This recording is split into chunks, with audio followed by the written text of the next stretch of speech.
De volta ao Consumidor RS, que tem o apoio de Gimo qualidade comprovada. A Gimo deseja que o povo gaúcho tenha união, esperança e força para superar esse momento muito triste na nossa história. Presidente da FCDL, Vitor Corr, comenta as vendas do Dia dos Pais e a recuperação do Rio Grande do Sul pós-tragédia. Vamos entrevistar ele agora. Estamos recebendo no Consumidor RS desta segunda-feira, 12 de agosto de 2024, presidente da FCDL, Vitor Augusto Corr. Bem-vindo, presidente. Muito obrigado, satisfação muito grande, Apple, participar novamente do teu programa, um programa de tanta audiência, não só no Rio Grande do Sul, mas em todo o país. Todo o Brasil. E, inclusive, no exterior, eu tenho visto aí comentários aí que vêm de bem longe, além mar, né? Parabéns. É verdade, é verdade. Presidente, o Dia dos Pais foi ontem, domingo, dia 11. As previsões de venda do comércio varejista, com as pesquisas que vocês fizeram, se confirmou, presidente?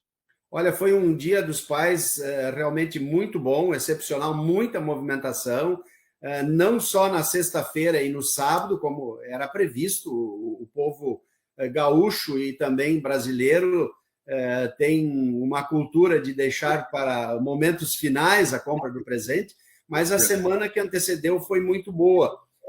Isso devido também ao comércio estar se planejando e estar tomando ações antecipadas, com negociações com seus fornecedores, conhecendo também, através dessas pesquisas, a intenção de consumo, as próprias necessidades. Foi um Dia dos Pais diferente, onde presentes antes, digamos assim, até inusitados, fizeram parte desse contexto.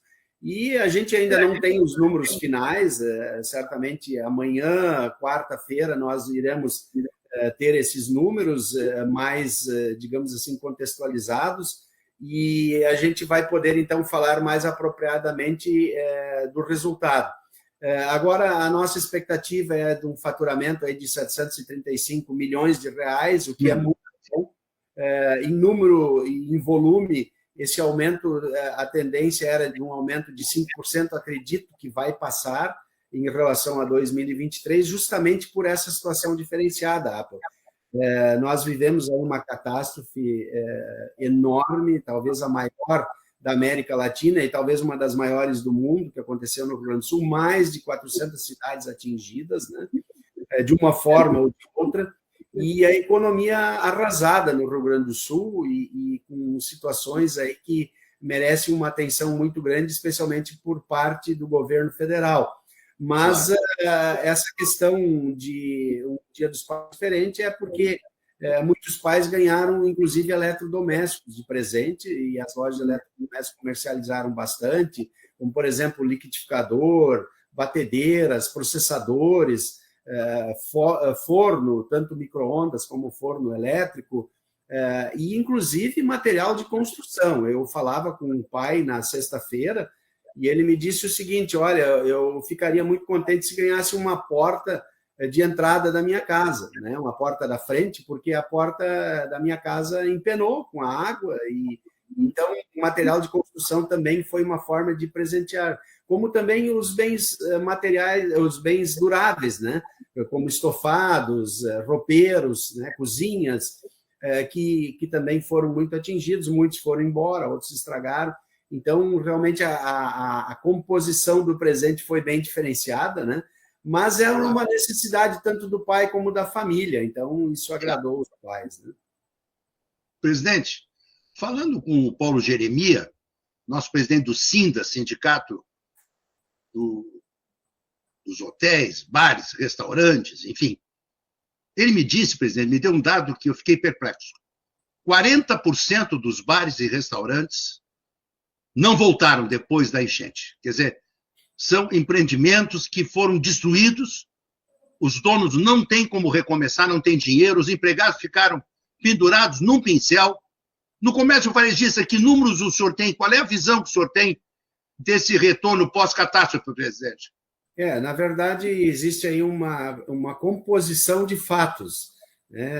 Uns que não têm condições do recomeço em razão do investimento que precisa ser feito, e aí se bota numa planilha e o resultado que esse negócio gera não paga o investimento comprando tudo novo, né, recomeçando do zero. E muitos tiveram que fazer isso, e outros que teriam que fazer não reúnem as condições, e a morosidade de algumas ações, especialmente do governo federal, faz com que essa situação realmente se torne real da não reabertura.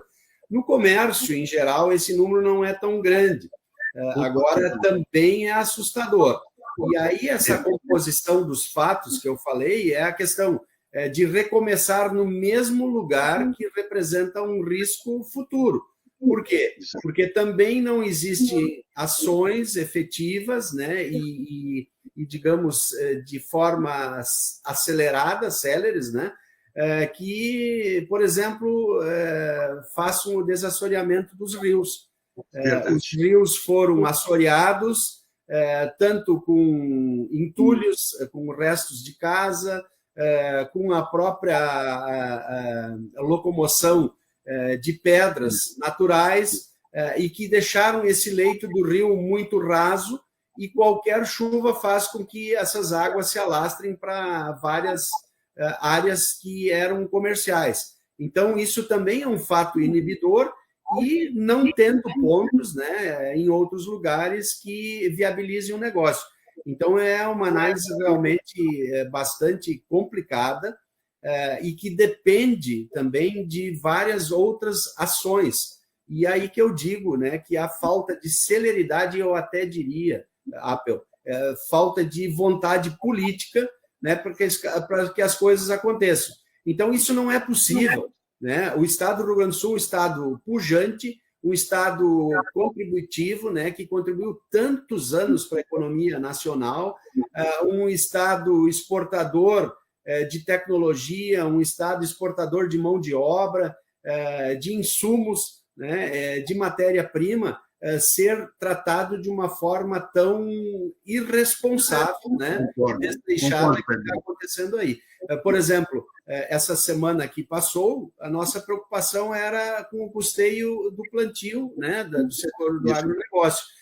Tu sabes que muitas lavouras foram completamente arrasadas, não só levando a produção, que ali estava pronta para a colheita, mas também levando todo um tratamento de muitos anos nessa terra, quer dizer, desfertilizando ela, e que exige um investimento muito grande, e não tem dinheiro para se fazer isso.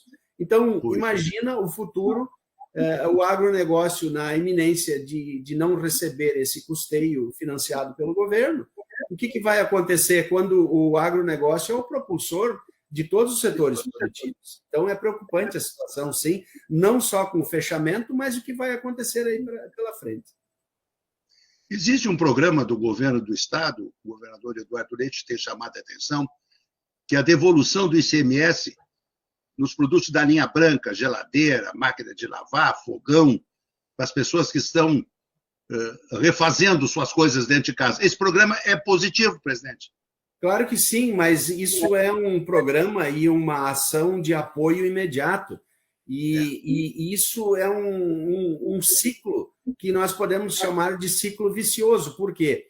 Porque o governador, né, o erário estadual, abre mão de uma receita, né, para que as coisas se reconstruam, mas não dentro de uma capacidade que esse governo tem. Esse governo tem dificuldades, esse governo perdeu muita receita, esse governo teve que reparar erros de gestões passadas, lá quando se foi concedido aumentos desproporcionais e que não eram executáveis. Então, existe uma herança desde o governo Sartori, uma herança, desculpa a palavra feia, mas maldita, e que precisa ser reposta. Então, o governo do Estado, através do governador Eduardo Leite, ele vem fazendo o máximo até além da sua capacidade, né? Mas que vai gerar problemas ali na frente. Esse dinheiro, por exemplo, que é devolvido, esse dinheiro ele faz falta para pagar o servidor público, ele faz falta para investimentos. Então, o problema é muito complexo, e o governo federal ele precisa olhar o nosso Estado como se fosse uma filial de uma rede que era muito rentável e que teve problemas e que precisa de um aporte financeiro nesse momento para ela se tornar novamente rentável. Mas me parece que alguns não entendem isso e colocam, através da burocracia, entraves. Então, é realmente muito difícil. Presidente, o senhor teme uma outra catástrofe como essa que aconteceu? O que nos garante que isso não vai acontecer mais? Nada, né, Apple? Nada, absolutamente nada. A tendência de acontecer novamente é muito grande. Né? Os investimentos que precisam ser feitos em infraestrutura são enormes. Por exemplo, aqui na minha região, Igrejinha, Três Coisas, Igrejinha é um município, digamos assim, que se capacitou mais, que financeiramente tem uma estrutura melhor e uma, digamos assim, um alicerce melhor para fazer investimentos. Tem 9 dragas trabalhando no Rio Paranhana, desassoreando ele e fazendo com aquele material, forme até um bloco para que isso não invada mais o centro da cidade, os bairros, os ribeirinhos, né? Agora, por exemplo, a minha cidade, que fica antes, falando em descida, na queda do rio, ela não tem essa capacidade de investimento. Então, tem 2 dragas, talvez 3 dragas que estão sendo pagas e que estão trabalhando, mas não dão conta. Então, se vier uma cheia, né, o que está no leito do rio e que está no lado novamente vai ser captado pelas águas e levado lá onde é que é feito esse trabalho agora de desassoreamento. Então, é uma, digamos assim, é uma rede que precisa ser atendida ao mesmo tempo, e para isso precisa de investimentos, e não está acontecendo. Então, o medo de acontecer isto é eminente, né? Ele está em nós, empreendedores, né? E por isso muitos não abriram mais suas lojas, né? Por exemplo, na minha cidade aqui, eu acredito que uns 10 comércios fortes não reabriram, né? Fortes, comércios fortes, redes de farmácia, inclusive, né? Que atuam no estado todo, e redes de supermercado, outros comércios fortes locais que não reabriram. Por que isso? Porque a localização deles é onde possivelmente a água virá novamente. Meu Deus do céu. Eu estive almoçando no centro da cidade, agora na semana passada, ali na Andradas, o restaurante Tauta, que foi totalmente invadido. O restaurante tem 29 anos ali. Totalmente invadido pela água. A proprietária gastou 200 mil e conseguiu, no dia 29 de julho, trazer de volta o restaurante. Mas são poucas pessoas que têm um dinheiro guardado, um capital, ou até vender algum imóvel, alguma coisa, se desfazer de alguma coisa para tentar reerguer seu negócio, né, presidente? Então verdade. Tem gente que perdeu tudo e não vai voltar mais. Isso aí é uma coisa terrível. E assim, né, Apple, se tu vai fazer uma análise mais detalhada, ele pode até ter um outro imóvel para colocar à venda para investir nesse negócio. Mas imagina a depreciação desse imóvel que está numa área de alagamento. Primeiro, valor lá embaixo. Segundo, quem é que compra um imóvel que está sujeito a alagamento? Então, inclusive na capital do estado, a gente tem visto algumas ações, entidades, inclusive, que foram alagadas, estudando a viabilidade da mudança da sede imediatamente, fazer investimentos para comprar uma sede onde na capital não chega água. Então, agora tu imagina aqueles pontos, o investimento que foi feito no 4º distrito, por exemplo, em Porto Alegre. Investimentos altíssimos, estava recuperando aquela região toda, uma, digamos assim, uma prospecção de ótimos negócios, revitalização. Tudo isso, né, é uma atividade de altíssimo risco hoje. E qual é o empresário? Já com dificuldades de mercado. Nós estamos vivendo uma inflação muito alta, né? Juros que são altos porque essa inflação não se consegue controlar, porque também não há uma vontade política de controlar gastos, né? Então, a equação é extremamente difícil, né?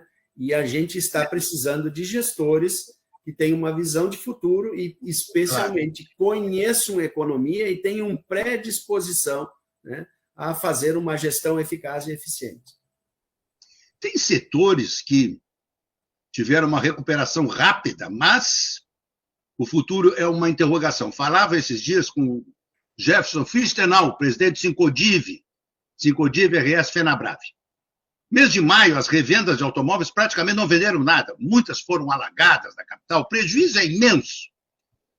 Mas no mês de junho e julho, eles tiveram um volume de vendas extraordinário. Por quê? Porque as seguradoras liquidaram logo esses sinistros dos automóveis que foram perdidos na enchente.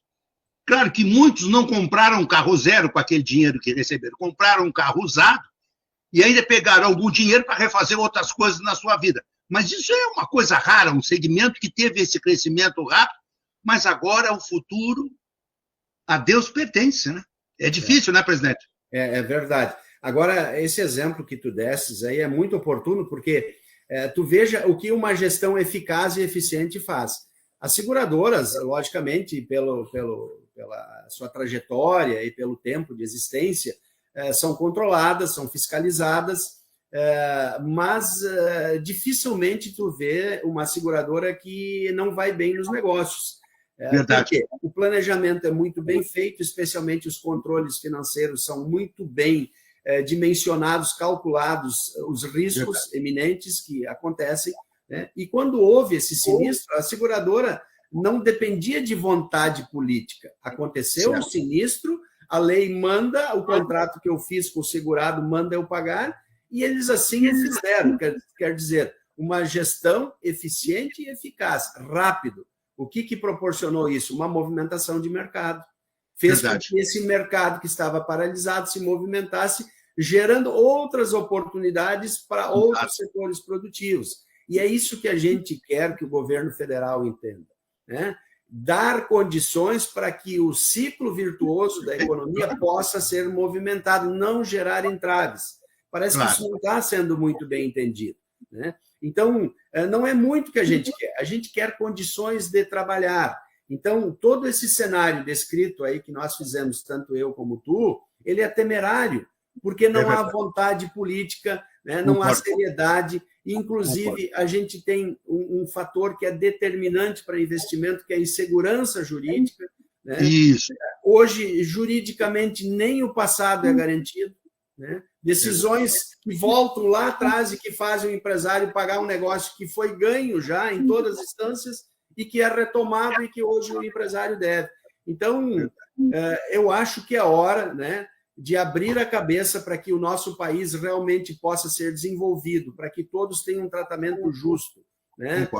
Para que todos tenham as mesmas oportunidades, dependendo cada um da sua vontade, da sua capacidade, do seu preparo, né? Mas a gente não está vendo isso. Então, eu peço a Deus e peço que esses governantes entendam que o Brasil e o Rio Grande do Sul, especialmente, é um povo trabalhador, honesto, resiliente, nos dê condições, nos dê uma alavancada, pelo menos a promessa feita que façam, né, e contribuam para que a gente possa retomar. Agora, mesmo se isso não vier, Apel, eu vou te dizer, o povo gaúcho vai se recuperar, porque o povo gaúcho é trabalhador e a gente já resistiu a muitas situações, né, há várias situações e sempre saímos vencedores. E não vai ser diferente.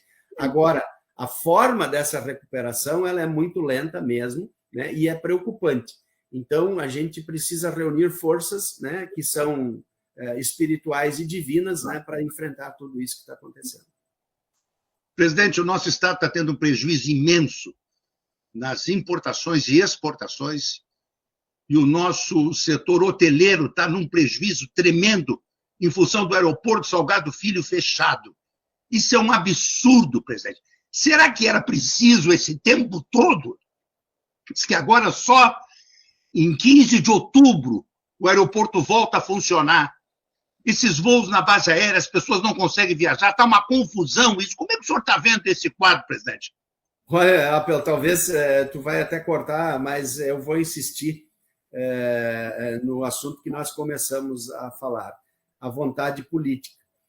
Por exemplo, a empresa que fez o contrato com o aeroporto é uma empresa privada, alemã, correta, que segue contratos ipsis literis, e ela não foi atendida. Ela tem uma dívida a ser paga pelo governo federal.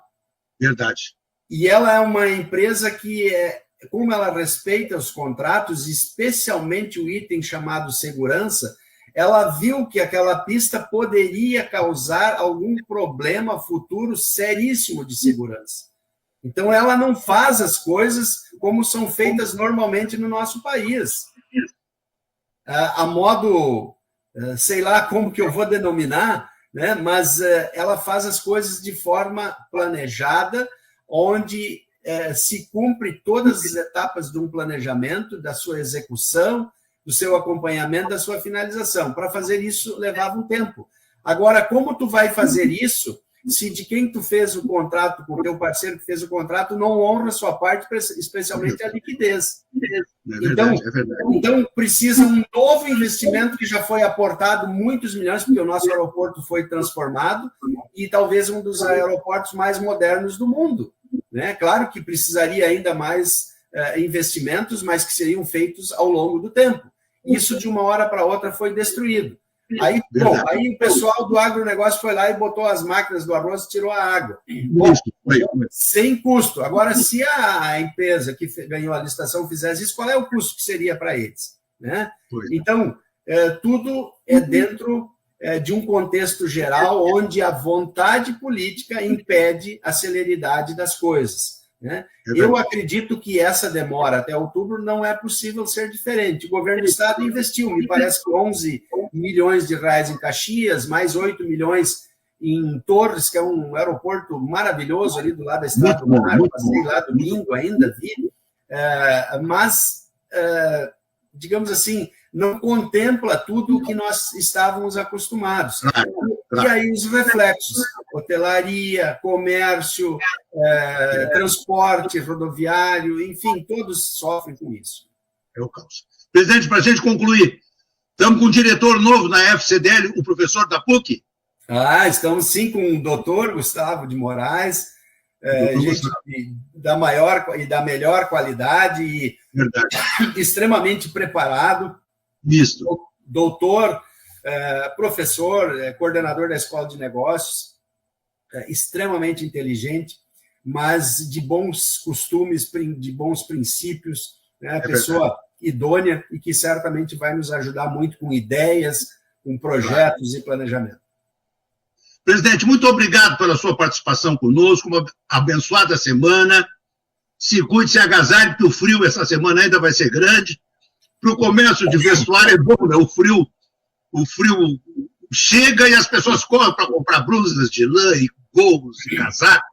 Aliás, esse seu casaco está muito bonito, hein, presidente? Parabéns.